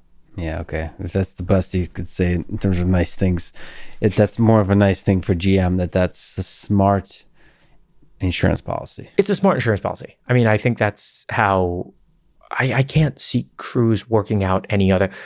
For Cruise to leapfrog Waymo would really surprise me. Yeah, so let's talk about the underlying assumptions of everything. We're not going to leapfrog Tesla. Tesla would have to seriously mess up for us to leapfrog them. Okay, so the way you leapfrog, right, is you come up with an idea or you take a direction, perhaps secretly, that the other people aren't taking. And so Cruise, Waymo, even Aurora. I don't know, Aurora. Zoox is the same stack as well. They're all the same code base even. And they're all the same DARPA Urban Challenge code base. So the question is, do you think there's a room for brilliance and innovation there that will change everything? Like, say, okay, so I'll give you examples.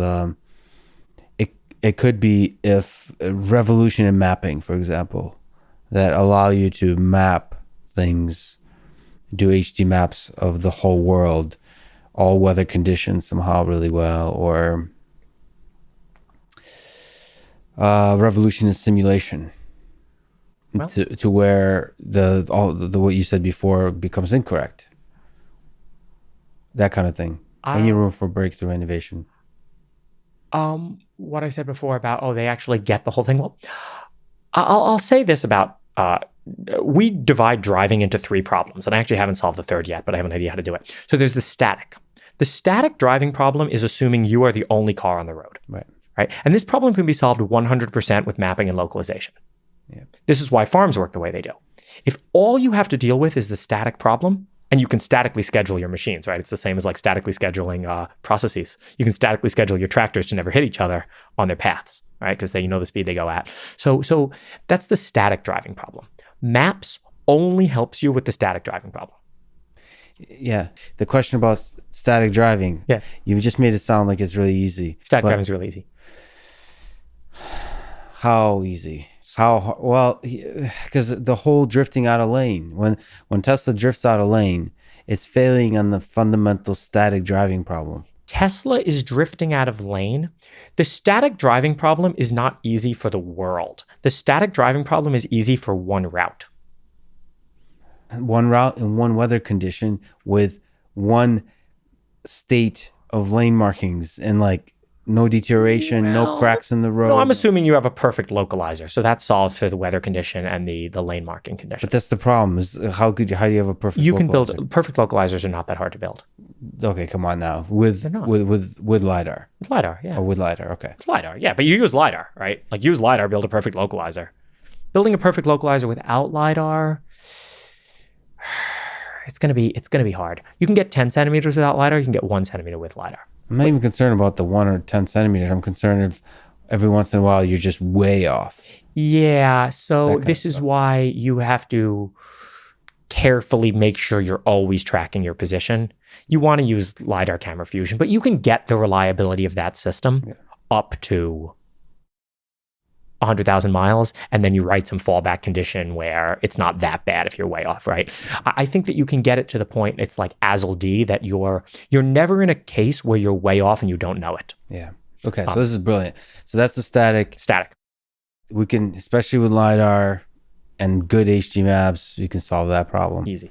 No, I just disagree with your word easy. The static problem is so easy. It's very typical for you to say something is easy. I got it. It's not as challenging as the other ones. Okay. Well, it's okay. Maybe it's obvious how to solve it. The third one's the hardest. Well, where do we get? And a lot of people don't even think about the third one and even see it as different from the second one. So the second one is dynamic. The second one is like, say there's an obvious example is like a car stopped at a red light, right? You can't have that car in your map. Yeah. Because you don't know whether that car is going to be there or not.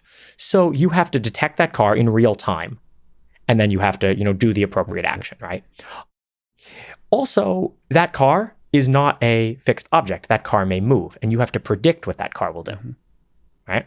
So this is the dynamic problem. Yeah. So you have to deal with this. This involves, again, like you're going to need models of other people's behavior. Are you including in that? I don't want to step on the third one. Oh. But are you including in that your influence on people? That's the third one. Okay. That's the third one. We call it the counterfactual. Yeah. And brilliant. that. I just talked to Judea Pro, who's obsessed with counterfactuals. Counterfactual. Oh, yeah. I read his books. So the static and the dynamic, our approach right now for lateral will scale completely to the static and dynamic. The counterfactual, the only way I have to do it yet, the thing that I want to do once we have all of these cars is I want to do reinforcement learning on the world. I'm always going to turn the exploiter up to max. I'm not going to have them explore. But the only real way to get at the counterfactual is to do reinforcement learning because the other agents are humans. So that's fascinating that you break it down like that. I agree completely. I've spent my life thinking about this problem. It's beautiful. And part of it because you're slightly insane is good because not my life, just the last 4 years. No, you have like some non-zero % of your brain has a madman in it, which is good. It's good. That's a really good feature. But there's a safety component to it that I think when there's sort of with counterfactuals and so on. That would just freak people out. How do you even start to think about, just in general? I mean, you've had some friction with NHTSA and so on. I am frankly exhausted by safety engineers. The prioritization on safety over innovation to a degree where it kills, in my view, kills safety in the long term. So the counterfactual thing, they just actually exploring this world of how do you interact with dynamic objects and so on. How do you think about safety? You can do reinforcement learning without ever exploring. And I said that so you can think about in reinforcement learning, it's usually called like a temperature parameter. And your temperature parameter is how often you deviate from the argmax. I could always set that to 0 and still learn. And I feel that you'd always want that set to 0 on your actual system. Gotcha. But the problem is you first don't know very much. And so you're going to make mistakes. So the exploration happens through mistakes. But okay. So the consequences of a mistake. Yeah. OpenPilot and Autopilot are making mistakes left and right. Yeah. We have 700 daily active users, 1,000 weekly active users. Wow. OpenPilot makes tens of thousands of mistakes a week. These mistakes have 0 consequences. These mistakes are, I wanted to take this exit and it went straight. So I'm just going to carefully touch the wheel. The humans catch them. The humans catch them. And the human disengagement is labeling that reinforcement learning in a completely consequence-free way. So driver monitoring is the way you ensure they keep paying attention. How is your messaging? Say I gave you $1 billion, so you would be scaling it now. Oh, if I could scale, I couldn't scale it with any amount of money. I'd raise money if I could, if I had a way to scale it. Yeah, you're not focused on scaling. I don't know how to do. I guess I could sell it to more people, but I want to make the system better. Better. And I don't know how to. But what's the messaging here? I got a chance to talk to Elon, and he basically said that the human factor doesn't matter.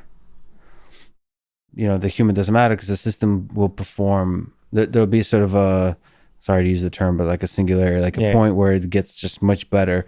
And so the human, it won't really matter. But it seems like that human catching the system when it gets into trouble is like the thing which will make something like reinforcement learning work. So how do you think messaging for Tesla, for you, should change, for the industry in general should change? I think my messaging is pretty clear. At least Our messaging wasn't that clear in the beginning, and I do kind of fault myself for that. We are proud right now to be a level 2 system. We are proud to be level 2. If we talk about level 4, it's not with the current hardware. It's not going to be just a magical OTA upgrade. It's going to be new hardware. It's going to be very carefully thought out. Right now, we are proud to be level 2, and we have a rigorous safety model. Not like, okay, rigorous, who knows what that means. But we at least have a safety model, and we make it explicit. It's in safety.md in OpenPilot. And it says, seriously though, Safety.md. safety.md. This is brilliant. This is so Android. This is this is the safety model, and I like to have conversations like, sometimes people will come to you and they're like, your system's not safe. Okay, have you read my safety docs? Would you like to have an intelligent conversation about this? And the answer is always no. They just like scream about it runs Python. Okay, what? So you're saying that because Python's not real time, Python not being real time never causes disengagements. Disengagements are caused by the model is QM. Yeah. But safety.md says the following. First and foremost, the driver must be paying attention at all times.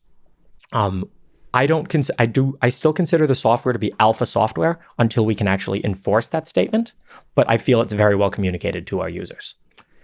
2 more things.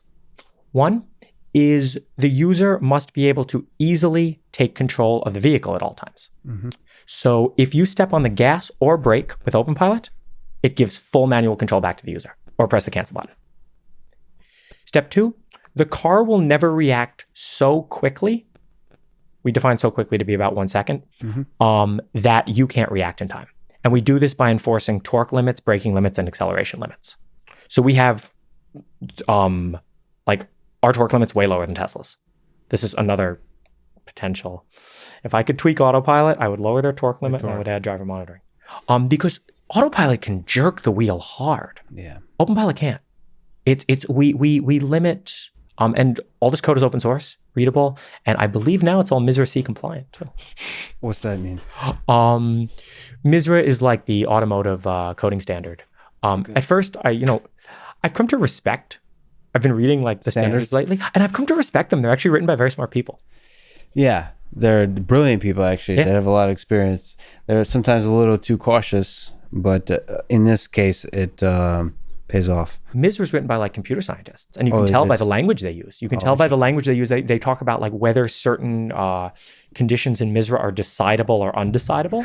And you mean like the halting problem? And yes. Yeah. Wow. All right. You've earned my respect. I will read carefully what you have to say, and we want to make our code compliant with that. All right. So you're proud level 2. Beautiful. Yeah. So you were the founder and I think CEO of Comma.ai. Then you were the head of research. Mm-hmm. What the heck are you now? What's your connection to Comma.ai? I'm the president, but I'm one of those like unelected presidents of like a small dictatorship country, not one of those like elected presidents. Oh, so you're like Putin when he was like I got you. So there's what's the governance structure? What's the future of Comma.ai? As a business, are you just focused on getting things right now, making some small amount of money in the meantime, and then when it works and you scale? Our burn rate is about $200K a month, and our revenue is about $100K a month. So we need to 4x our revenue, but we haven't like tried very hard at that yet. And the revenue is basically selling stuff online. Yeah, currently. We sell stuff shop.comma.ai. Is there other? Well, okay. So you'll have to figure out. Revenues. That's our only. See, but to me, that's like respectable revenues. Yeah, we make it by selling products to consumers. We're honest and transparent about what they are. Most actually level 4 companies, right? Because you could easily start blowing up like smoke, like overselling the hype and feeding into getting some fundraisers. Oh, you're the guy. You're a genius because you hacked the iPhone. Oh, I hate that. I hate that. Yeah, I can trade my social capital for more money. Ugh. Yeah. I did it once. I regret it doing it the first time. Well, on a small tangent, you seem to not like fame, and yet you're also drawn to fame. Yeah. Where are you on that currently? Have you had some introspection, some soul searching? Yeah. I've come to a pretty stable position on that. Like after the first time, I realized that I don't want attention from the masses. I want attention from people who I respect. Who do you respect? I can give a list of people. So are these like Elon Musk type characters? Yeah. Or actually, you know what? I'll make it more broad than that. I won't make it about a person. I respect skill. I respect people who have skills, right? And I would like to be, I'm not going to say famous, but be like known among more people who have like real skills. Who in cars do you think have skill? Not do you respect? Oh, Kyle Vogt has skill. A lot of people at Waymo have skill. And I respect them. I respect them as engineers. Like I think about all the times in my life where I've been like dead set on approaches and they turn out to be wrong. Yeah. So I mean, I might be wrong. I accept that. I accept that there's a decent chance that I'm wrong. And actually, having talked to Chris Armstrong and Sterling Anderson, those guys, I deeply respect Chris. I just admire the guy. He's legit. When you drive a car through the desert when everybody thinks it's impossible, that's legit. And then I also really respect the people who are like writing the infrastructure of the world, like the Linus Torvalds and the Chris Latners. Oh yeah, they're doing the real work. I know, they're doing the real work. Having talked to Chris Latner, you realize, especially when they're humble, it's like you realize, oh, you guys, we're just using your... Oh yeah. all the hard work that you did. Yeah, that's incredible. What do you think, Mr. Anthony Lewandowski? He's another mad genius. Sharp guy. Oh yeah. What do you think he might long term become a competitor? Oh, to Comma? Well, so I think that he has the other right approach. I think that right now there's two right approaches. One is what we're doing and one is what he's doing.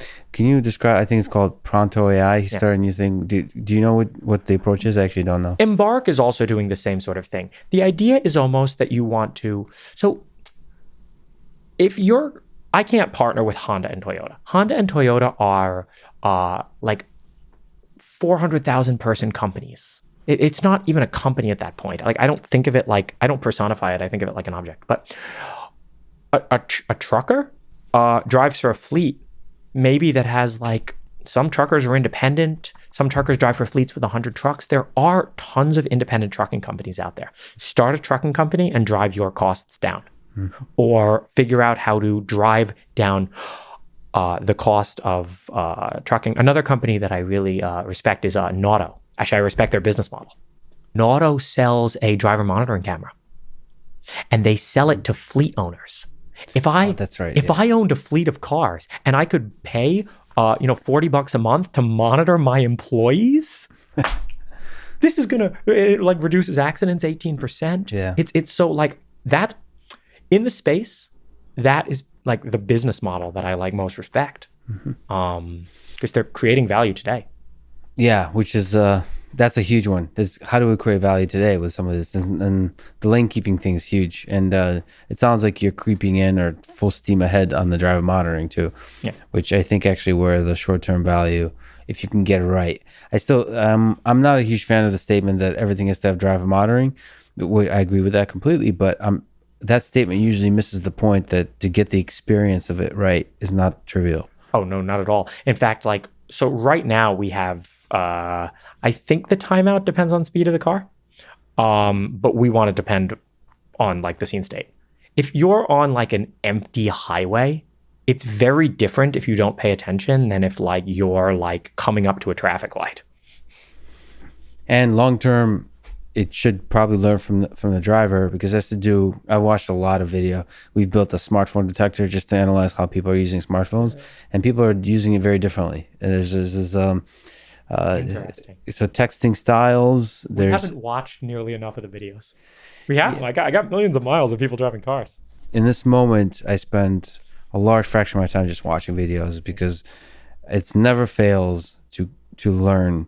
Like I've never failed from a video watching session to learn something I didn't know before. In fact, I usually like when I eat lunch, I'll sit, especially when the weather is good, and just watch pedestrians with an eye to understand, like from a computer vision eye, just to see, can you predict what are the decisions made? And there's so many things that we don't understand. This is what I mean about the state vector. Yeah, it's I'm trying to always think, like, because I'm understanding in my human brain, how do we convert that into how hard is the learning problem here, I guess, is the fundamental question. So something that's from a hacking perspective, this is always comes up, especially with folks. Well, first, the most popular question is the trolley problem, right? So that's not a sort of a serious problem. There are some ethical questions, I think, that arise. Maybe you want to. Do you think there's any serious ethical questions that arise? We have a solution to the trolley problem at Comma.ai. Well, there's actually an alert in our code, ethical dilemma detected. Yeah. It's not triggered yet. We don't know how yet to detect the ethical dilemmas, but we're a level 2 system, so we're going to disengage and leave that decision to the human. You're such a troll. No, but the trolley problem deserves to be trolled. Yeah, right. That's a beautiful answer, actually. I know. I gave it to someone who was like sometimes people ask, like you asked about the trolley problem, like you can have a kind of discussion about it. Like, but when you get someone who's like really like earnest about it, because it's the kind of thing where if you ask a bunch of people in an office whether we should use a SQL stack or a NoSQL stack, if they're not that technical, they have no opinion. Yeah. But if you ask them what color they want to paint the office, everyone has an opinion on that. And that's why the trolley problem is... That's a beautiful answer. Yeah, we're able to detect the problem and we're able to pass it on to the human. There you go. Wow, I've never heard anyone say it. That's such a nice escape route. Okay, but... proud level 2. I'm proud level 2. I love it. So the other thing that people have some concern about with AI in general is hacking. So how hard is it, do you think, to hack an autonomous vehicle, either through physical access or through the more sort of popular now, these adversarial examples on the sensors? Okay, the adversarial examples one. You want to see some adversarial examples that affect humans? Right? Oh, well... There used to be a stop sign here, but I put a black bag over the stop sign and then people ran it. Right. Adversarial. Yeah. Right. Like there's tons of human adversarial examples too. The question in general about like security, if you saw something just came out today, and like there are always such hypey headlines about like how Navigate on Autopilot was fooled by a GPS spoof to take an exit. Right. At least that's all they could do was take an exit. If your car is relying on GPS in order to have a safe driving policy, you're doing something wrong.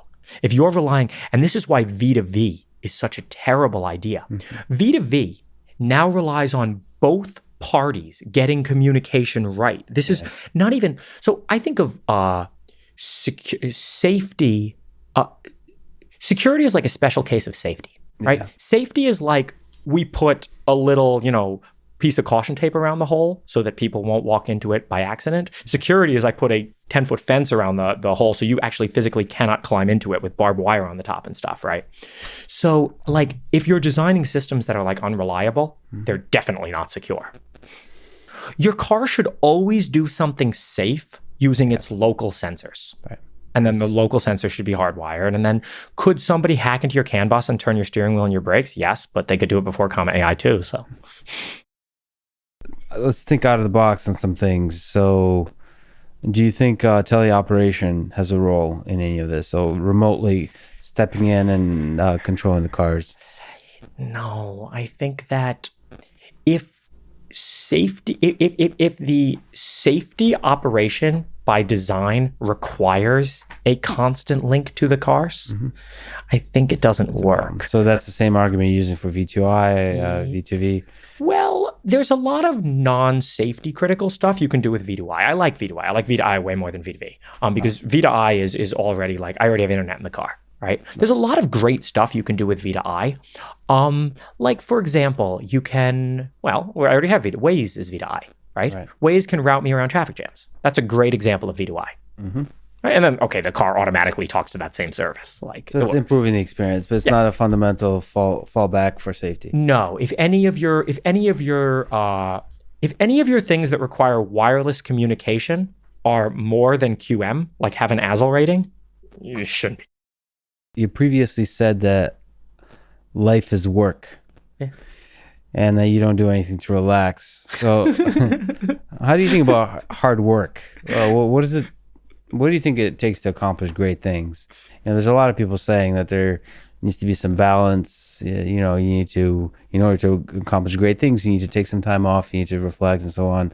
And then some people are just insanely working, burning the candle at both ends. How do you think about that? I think I was trolling in the Siraj interview when I Yeah. said that. Off camera, right before, I smoked a little bit of weed. Like, come on. This is a joke, right? Like, I do nothing to relax. Look where I am. I'm at a party, right? Yeah, sure. That's true. So no, of course, I don't. When I say that life is work, though, I mean that, like, I think that what gives my life meaning is work. I don't mean that every minute of the day you should be working. I actually think this is not the best way to maximize results. I think that if you're working 12 hours a day, you should be working smarter and not harder. Well, so work gives you meaning. For some people, other source of meaning is personal relationships, like family and so on. You've also, in that interview with Siraj, or the trolling, mentioned that one of the things you look forward to in the future is AI girlfriends. Yes. So that's a topic that I'm very much fascinated by, not necessarily girlfriends, but just forming a deep connection with AI. Yeah. What kind of system do you imagine when you say AI girlfriend, whether you were trolling or not? No, that one I'm very serious about. Yeah. And I'm serious about that on both a shallow level and a deep level. I think that VR brothels are coming soon and are going to be really cool. It's not cheating if it's a robot. I see the slogan already. But there's I don't know if you've watched or just watched the Black Mirror episode. I watched the latest one, yeah. Yeah. The Ashley 2 one? Or the no, where there's two friends were having sex with each other in in the VR game. in the VR game. Yeah. It's the two guys, but one of them was a female.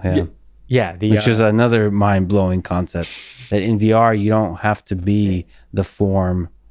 You can be two animals having sex. It's weird. I mean, I'll see how nicely the software maps the nerve endings, right? Yeah, it's weird. I mean, yeah, they sweep a lot of the fascinating, really difficult technical challenges under the rug, like assuming it's possible to do the mapping of the nerve endings. Yeah. Then I wish, I saw that, the way they did it with the little like stim unit on the head. That'd be amazing.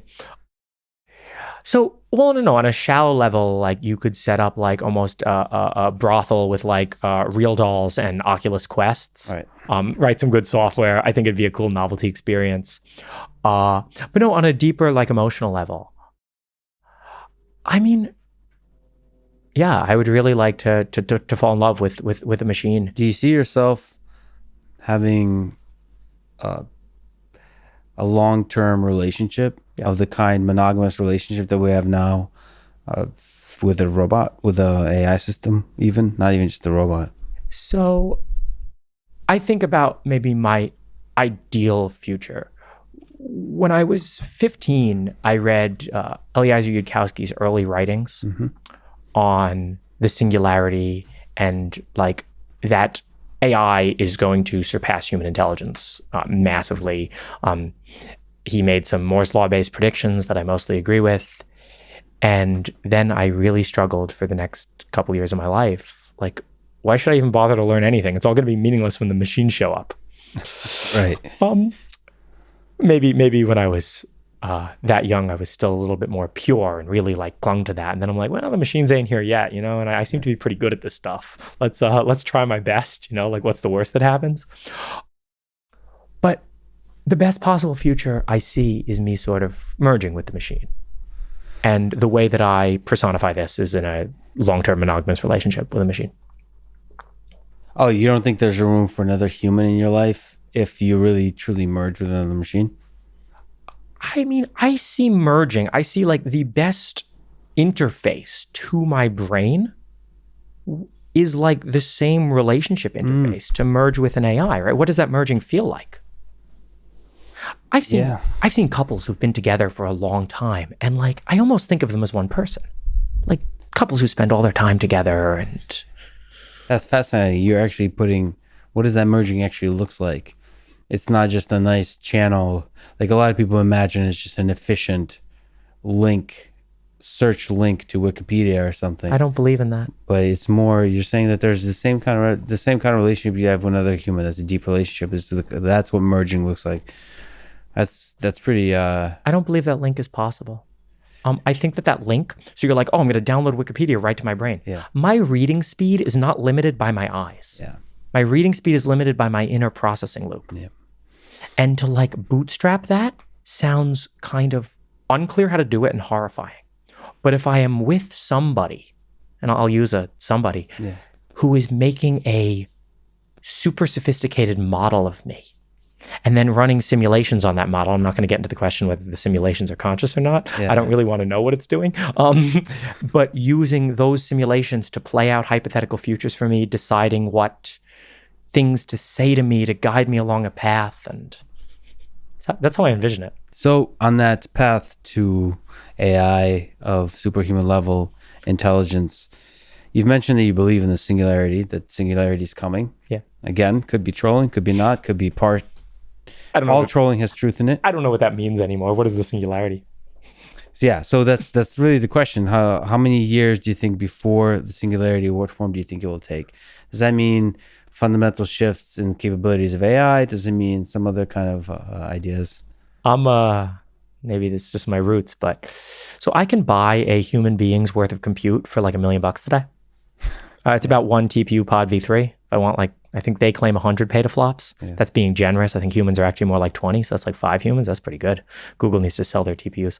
But no, I could buy GPUs. I could buy a stack of I'd buy 1080 Ti's, build data center full of them, and for $1 million I can get a human worth of compute.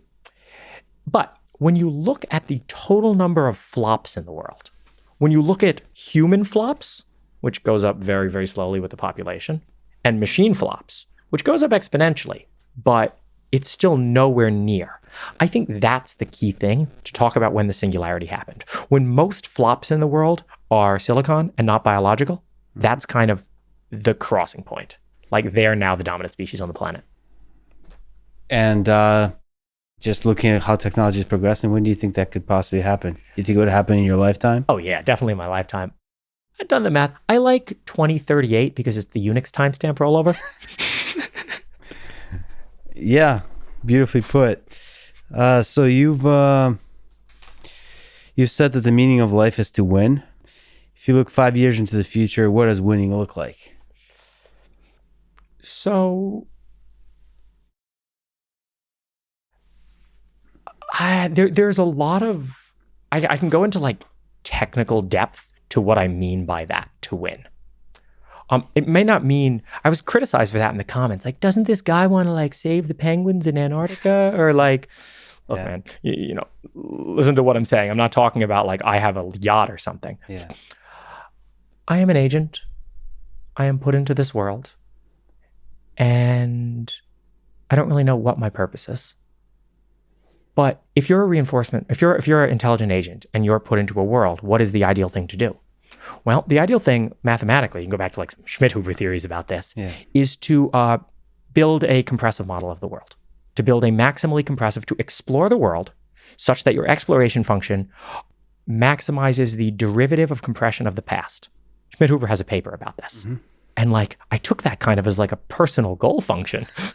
So when I mean to win, I mean like, maybe this is religious, but like I think that in the future I might be given a real purpose, or I may decide this purpose myself. And then at that point, now I know what the game is and I know how to win. I think right now I'm still just trying to figure out what the game is. But once I know. So you have imperfect information, you have a lot of uncertainty about the reward function and you're discovering it. Exactly. But the purpose is... that's a better way to put it. So the purpose is to maximize it while you have a lot of uncertainty around it, and you're both reducing the uncertainty and maximizing at the same time. Yeah. And so that's at the technical level. What is the, if you believe in the universal prior, yeah, what is the universal reward function? That's the better way to put it. So that win is interesting. I think I speak for everyone in saying that I wonder what that reward function is for you, and I look forward to seeing that in 5 years and 10 years. I think a lot of people, including myself, are cheering you on, man. So I'm happy you exist, and I wish you the best of luck. Thanks for talking today, man. Thank you. This was a lot of fun.